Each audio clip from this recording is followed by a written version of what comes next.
Morale is also a huge part because we don't feel valued, we don't feel heard, and we have lost hope as to how we can get out of this.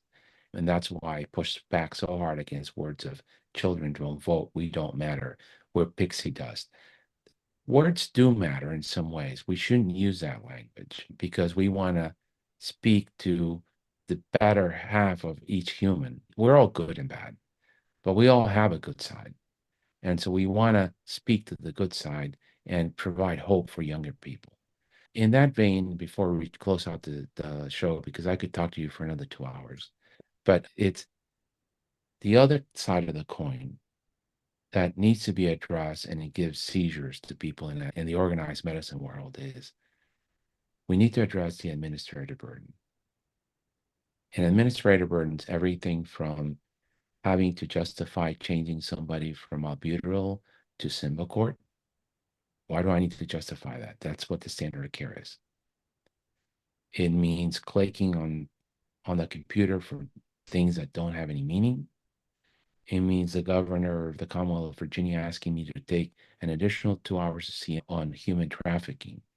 Yeah, it may be important, but I'm not getting paid to do that CME. It's the DA asking me to do 8 hours of mate so that I'm careful when I prescribe narcotics. I can't remember the last time I prescribed a narcotic. So what am I doing that for? I'm not getting compensated for doing that.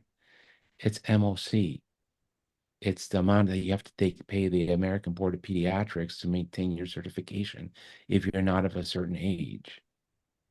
All of these things, not one, but together, take us away from the exam room, take away from our focus, and people feel exhausted before they take care of the kids.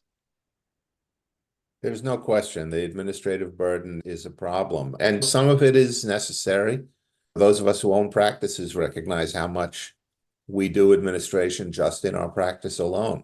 Some parts of it are important, and some parts of it are, as you say, burdensome and frankly irrelevant. I think there probably need to be changes, for example, in the controlled substance, that 8 hour CME course that probably ought to only apply to people who have written a prescription for one of those medications in the past 3 years, for example. It could be changed, and we need to advocate for those changes as well.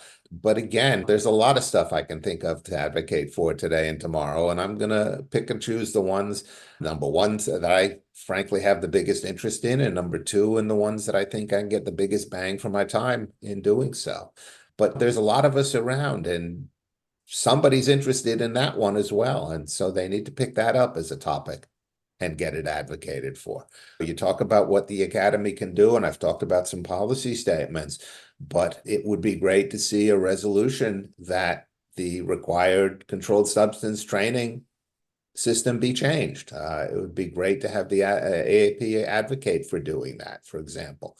But that needs to start at the membership level, at the grassroots level. That's one of the ways that the Academy learns what's important to its membership and what needs to be advocated for is from hearing from its members. That's a way to begin, is if something bugs you, speak up and get the process going. And I'm not going to discuss that process here. That's something I'm happy to discuss offline with anybody who's interested. But there are ways to have your voice heard. And I think that's important. And with the focus on membership and the focus on improving the lot of membership, I think now is the time to do that. And then one last thought, and then I'll shut up. We, as specialists, physicians, thoughtful, caring people that we are, we also have to take responsibility. Our specialty is changing, and it's changing a lot faster than I thought it was possible. That's going to demand that we go back and educate ourselves about these new diseases, disease processes, new ways of treating diseases. And the pediatrician of today and tomorrow will have to be a real specialist. You'll have to do two things: preventive care really well, and be step up and manage chronic disease, just like we did with asthma. But We're going to have to do it with autism. We're going to have to do it with metabolic syndrome, obesity, type 2 diabetes. We're going to have to send less to the subspecialist so that they have the bandwidth to take care of the. So I'll give you an example. I'm okay managing a type 2 diabetic as long as I can keep him under a hemoglobin A1C of 7 on metformin, and I can get him to lose some weight.